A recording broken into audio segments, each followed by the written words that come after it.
দিয়ে নির্যাতন করে সব কাজেই যারা আওয়ামী লীগের দোষ খুঁজে পান তীব্র ভাষায় সমালোচনা করেন সেই বিএনপির নেতারা ভাস্কর্য ইস্যুতে অন্যরকম প্রতিক্রিয়া জানিয়েছেন।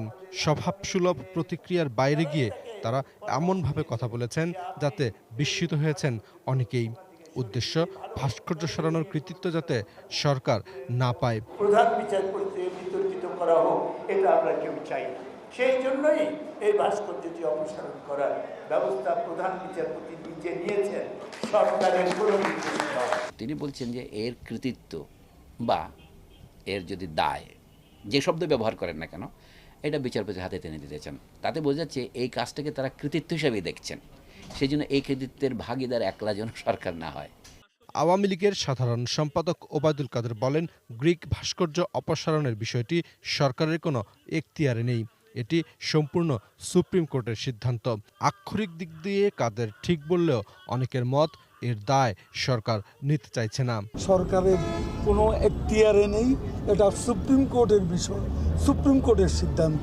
এই মূর্তি অপসারণের কাজটাকে যারা সমালোচনা করছে তাদেরকে উনি বলছেন এটা একটা দোষের কাজ, আমি মেনে নেই, কিন্তু এই দোষ আমরা করি নাই। সুপ্রিম কোর্টের সামনে এই ভাস্কর্য স্থাপনের পর হেফাজত এটিকে সরিয়ে নেয়ার দাবি তোলে। হেফাজত নেতাদের উপস্থিতিতে প্রধানমন্ত্রী শেখ হাসিনা বলেন, তিনি নিজেও এই ভাস্কর্য স্থাপন পছন্দ করেননি।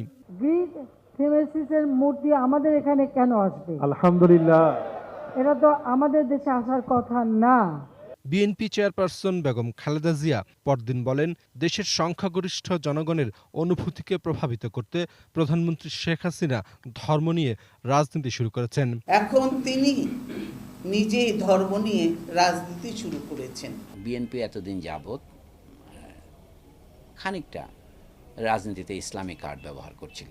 এখন আওয়ামী লীগও সেটা খানিকটা ব্যবহার করতে চেষ্টা করলে বিএনপি তো তাকে আর দোষ দিতে পারে না। তখন বিএনপিকে এখন এমন একটা অবস্থান নিতে হবে যাতে মনে হবে বিএনপি সরকারের বিরোধিতা করতে গিয়ে যারা এই ভাস্কর্য অপসারণের দাবি তুলছেন তাদেরও বিরোধিতা করতে হবে। এটা বিএনপি এই মুহূর্তে করতে